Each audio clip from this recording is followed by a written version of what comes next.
وہ اترتے تھے اور پھر ایک بکرے پر ہاتھ پھیرایا جاتا تھا اس کے سر پر، اور پھر وہ بکرا جا کر صدقہ کر کے بانٹا جاتا تھا، اور اس کے بغیر زرداری صاحب کو باہر نہیں جانے دیا جاتا تھا۔ عمران خان صاحب شاید اتنے شادل نہیں ہیں اور وہ کنجوس آدمی ہے، تو ان کے لیے پتہ یہ چلا ہے کہ جی وہ روزانہ 1 کلو 1.25 کلو گوشت آتا تھا، وہ اس کے گوشت کے اوپر ہاتھ پھیرتے تھے، اور وہ گوشت جو ہے وہ پھر چیل کبوں کو کھلایا دیا جاتا تھا، بنی گالہ کی چھت پہ پھینکا جاتا تھا، اور پھر 15ویں دن ایک کالا بکرا، اور کالا جس کے اوپر کوئی ایک ڈاٹ بھی کسی اور کلر کا نہ ہو، وہ والا بکرا۔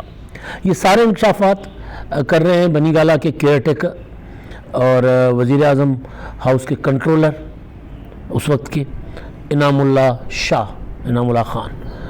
اچھا، یہ وہ صاحب ہیں جن کی ایک آڈیو آئی تھی بشریٰ بی بی کے ساتھ، جس میں بشریٰ بی بی صاحبہ جو ہے وہ شدید غصے میں تھی، تپی ہوئی تھی کہ یہ تصویریں کیوں بنائی ہیں توشہ خانہ سے آنے والے تحائف کی، اور پھر اس کا جملہ ایک جو تھا نا، وہ نظر آ رہا تھا کہ جملہ کسی وارداتیے کا ہو سکتا ہے کہ جو گھر میں چیز آتی ہے اس کی تصویر کون بناتا ہے، جو چیز گھر سے جائے اس کی تصویر بنائی جاتی ہے۔ اب یہ کمال قسم کی واردات ہے نا کہ جی گھر میں آنے والی چیزوں کی تصویر نہ بنائے، گھر سے جانے والے مطلب جو آئے اس کو آنے دو۔ ہاں ظاہر ہے گھر سے باہر چیز جائے گی تو اس کی پراپر انٹری ہونی چاہیے، تو آنے والی چیز کی بھی ہونی چاہیے، تو آنے والی چیز کی کسی قسم کی انٹری نہیں ہونی چاہیے۔ تو انعام اللہ خان کی وہ آڈیو بشریٰ بی بی کے ساتھ، اور اس کے بعد پتہ چلا تھا کہ جی توشہ خانہ میں جو ڈاکے لگے، جس طرح تحفے تحائف وہاں سے اٹھائے جاتے رہے اور جس طرح وہ بیچے جاتے رہے، بلکہ انعام اللہ خان تو بتا رہے ہیں کہ ایک دن بشریٰ بی بی نے ان کو 30 ملین روپے یعنی 3 کروڑ روپے دیے تھے کہ خان صاحب کے اکاؤنٹ میں جمع کروائیں، تو کہتے میں نے جا کے جمع کروا دیے۔ تو میں نے کہا ان سے کہ یہ کیونکہ بینک والے پوچھتے ہیں کہ یہ پیسہ کہاں سے آیا ہے، کس مد میں آیا ہے، تو وہ کہتے ہیں جی وہ آپ ان کو کہہ دیجیے گا کہ ہم نے کوئی گھریلو اشیاء جو ہیں وہ بیچی ہیں اور اس سے خان صاحب نے رقم لی ہے اور وہ آپ جمع کروا دیں۔ وہ کہتے ہیں میں عمران خان صاحب کے اکاؤنٹس بھی دیکھتا تھا، زرعی جو ان کی انکم آتی تھی وہاں سے جتنے پیسے آتے تھے اور اکاؤنٹس میں کتنے پیسے آ رہے ہیں کتنے جا رہے ہیں سارا کہتے ہیں مجھے پتہ تھا۔ تو کہتے ہیں بعد میں مجھے جب یہ گھڑی کا قصہ آیا تو گھڑی کے فروخت کی ڈیٹس اور یہ پیسے جمع کرانے کی تاریخیں سیم تھی، تو کمال ہے نا۔ تو بہرحال کافی ساری چیزیں، اس میں جو اصل چیز ہے وہ ہے بشریٰ بی بی کا وہ کردار جس سے بشریٰ بی بی نے عمران خان کو اپنے قریبی دوستوں سے الگ کیا۔ اس میں وہ انکشاف جو سب کو پتہ ہے کہ عثمان بزدار صاحب جو ہیں وہ بشریٰ بی بی کی چوائس تھے، احسن جمیل گجر اور فرا گوگی ان کو لے کر آئے تھے بنی گالہ، اور بشریٰ بی بی نے عمران خان کو کہا تھا کہ میں نے اے وزیر اعلیٰ چاہیے، اور وہ وزیر اعلیٰ بن گئے، جن کو پتہ ہی نہیں تھا کہ وزیر اعلیٰ ہوتا کیا ہے۔ پھر عثمان بزدار بنے، اور اس کے بعد پھر سب سے پہلا اسکینڈل آیا پاک پتن کے ڈی پی او والا، اور پھر اسکینڈلز کی بھرمار۔ پھر جو بندہ جاتا وزیر اعظم ہاؤس، طاہر خورشید نام کے ایک شخص جو ہے وہ پرنسپل سیکرٹری تھے، وہ عمران خان صاحب اپنا بزدار صاحب کے ساتھ ڈیرہ غازی خان کے ساتھ تھے جب وہ تحصیل ناظم ہوا کرتے تھے، اور وہ وہاں پر اسسٹنٹ کمشنر تھے اس تحصیل کے، تو وہاں سے وہ ساتھ تھے، ان کا ساتھ تھا۔ اور اس وقت سے کہتے ہیں کہ جی انہوں نے یہ ان کو سکھایا، بلکہ مرحوم عمر شیخ صاحب اب وہ دنیا میں نہیں رہے، تو وہ اکثر بتایا کرتے تھے کیونکہ اس وقت وہ پولیس افسر تھے وہاں پر، کہ وہ جوڑی وہاں سے وہ بنی تھی کہ بزدار صاحب نے کہا تھا کہ جی سانو دسو کہ بس بھوکے مر گئے تھے، ریگستان کچھ ہے ہی نہیں، بارانی علاقہ ہے اور بارشیں آتی ہیں، کوئی سیلاب سلوب آتے ہیں تو کوئی 2-4 روپے بند ٹوٹنے کی مد میں، بند بنانے کی مد میں، کوئی امداد کی مد میں آ جائیں، ورنہ تو یہاں کچھ بھی نہیں ہے۔ تو پھر وہاں پر جو ٹیکے صاحب اور ان کی جوڑی بنی تھی کہ کیسے پروجیکٹ بنائے جائیں اور کیسے مال بنایا جائے یہ، اور پھر اس کے بعد پھر وہ کمشنر تھے، جب یہ سی ایم بنے تو ان کو یہاں پر لے کر آ گئے پرنسپل سیکرٹری کے طور پر۔ تو وہ پھر مال جو ہے وہ جو بنتا تھا وہ مال سیدھا بنی گالہ لینڈ کرتا تھا۔ اب یہ بات علیم خان کر رہے ہیں، یہ بات عمران خان صاحب کے دیگر قریبی ساتھی اس وقت بھی کرتے رہے، لیکن اس وقت کیونکہ میڈیا کو کہا گیا تھا کہ اچھا رپورٹ کرو، مثبت رپورٹ کرو، ورنہ یہ انٹرویوز اس وقت بھی آتے۔ میں نے جب گھڑی چوری کی خبر دی تھی 2 اکتوبر 2021 کو، تو ہمارے ویلاگ ظاہر سنے جاتے ہیں، تو اتنا بھی نہیں ہے کہ بالکل کسی کو کانوں کان خبر نہ لگی ہو۔ تو جو میڈیا جعلی اکاؤنٹ سے اٹھا کر خبریں چلاتا تھا، وہ ایک اتھینٹک خبر ایک جرنلسٹ دے رہا ہے، لیکن وہ میڈیا وہ خبر نہیں چلا رہا تھا کیونکہ میڈیا کو اجازت نہیں تھی سب شبھ شبھ بولنا ہے، سب اچھا اچھا بولنا ہے، کسی قسم کی عمران خان کے خلاف کوئی ایسی بات نہیں کرنی۔ تو جو انکشافات کر رہے ہیں انعام اللہ خان صاحب، وہ یہ کہہ رہے ہیں کہ تحائف آتے تھے، صرف وہ نہیں آتے تھے جو تحائف کوئی بھیجتا تھا، تحائف منگوائے جاتے تھے فرمائش کر کے کہ جی ہمیں تحفہ چاہیے فلاں صاحب۔ 3-4 خاص لوگ رکھے ہوئے تھے، پیسے والے امیر لوگ، اور وہ ان کو اکثر بشریٰ بی بی صاحبہ فون کر کے کہہ دیتی تھی کہ تحائف۔ اون چودھری والا قصہ سب کو پتہ ہے کہ جی وزیر اعظم بنے عمران خان صاحب، انہوں نے رات کو کارڈ شارڈ بانٹ رہے تھے، تقسیم کر رہے تھے، اور اچانک ان کو پھر لیٹ نائٹ کال جاتی ہے، وہ بتا رہے ہیں، اس کی تصدیق کر رہے ہیں کہ ہم ساتھ ہی تھے، اور میں ایک ہوٹل میں کارڈ بانٹ کر اور اس سے الگ ہو گیا اور دوسرے ہوٹل میں وہ گئے، تو اون چودھری تو ان کو نئی ملک نے فون کر دیا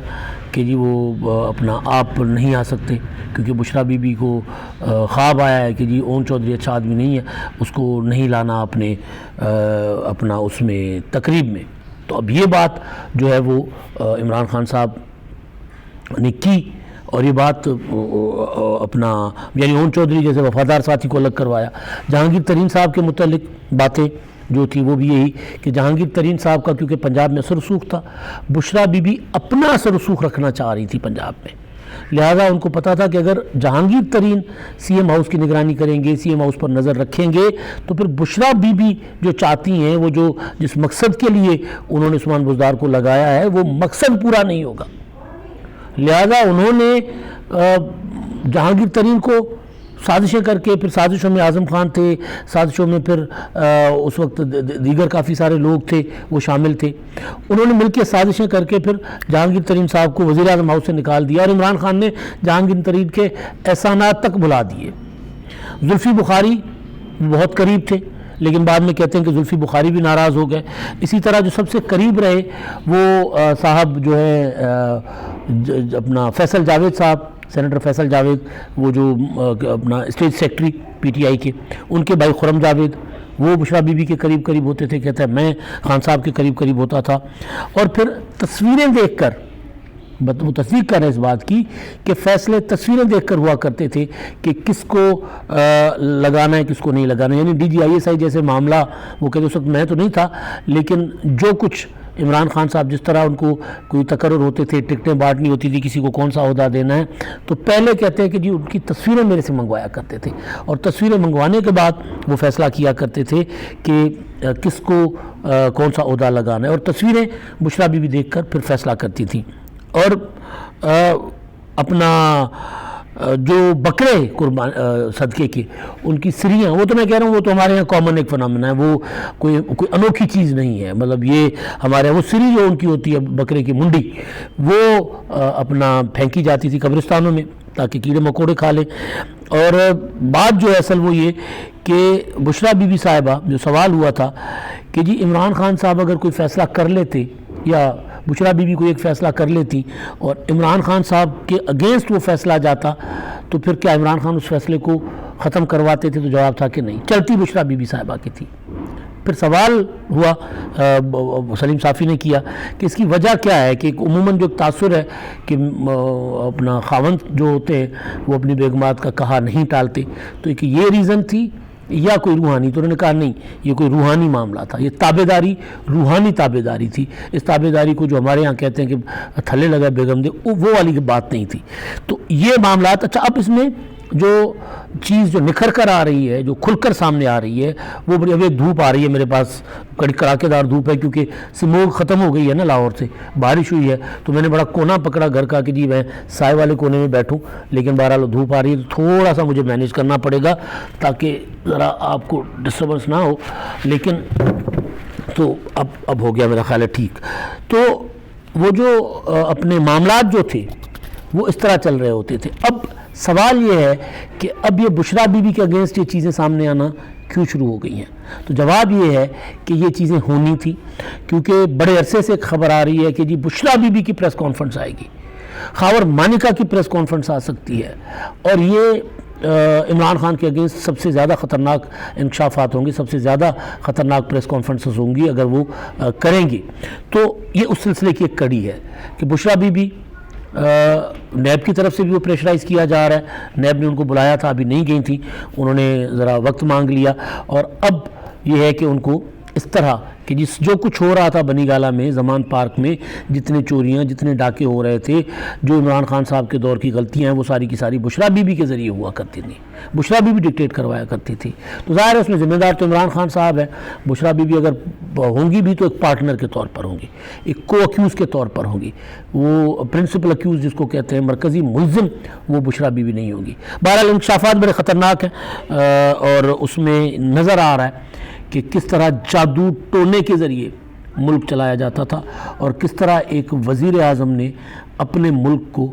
بنی گالہ کی چار دیواری کے اندر ہونے والے فیصلوں کے ذریعے، اپنی بیگم کے ذریعے بنی گالہ کی طرح چلایا. اس کو لگا دو، اس کو نکال دو، اس کو لے آؤ، اس کو فارغ کر دو. یہ ہوتا رہا ہے ملک میں. تو پھر یہ تو ہونا تھا، کباڑا تو ہونا تھا کہ اب ملک سنبھلنے ہی نہیں آ رہا. ڈالر کبھی اوپر جاتا ہے، کبھی نیچے جاتا ہے، اسٹاک ایکسچینج کبھی بہت ڈاؤن چلی جاتی ہے، کبھی پلینٹیں مارتی ہے. تو یہ تو ہونا تھا. تو یہ نئے انکشافات ہیں. اب ان کے بعد آگے کیا ہوگا، ان انکشافات کے بعد اور اگلی قسط کون سی آ رہی ہے وہ جب آئے گی تو آپ کے سامنے رکھیں گے. لیکن نتیجہ یہ نکلا ہے اس انٹرویو کا کہ خان صاحب کٹ پتلی تھے اور اب بھی کٹ پتلی ہیں. اب بھی وہ انتظار کر رہے ہیں کہ کوئی ان کی ڈوریاں ہلائے. اب تک کے لیے اتنا ہی. اللہ حافظ.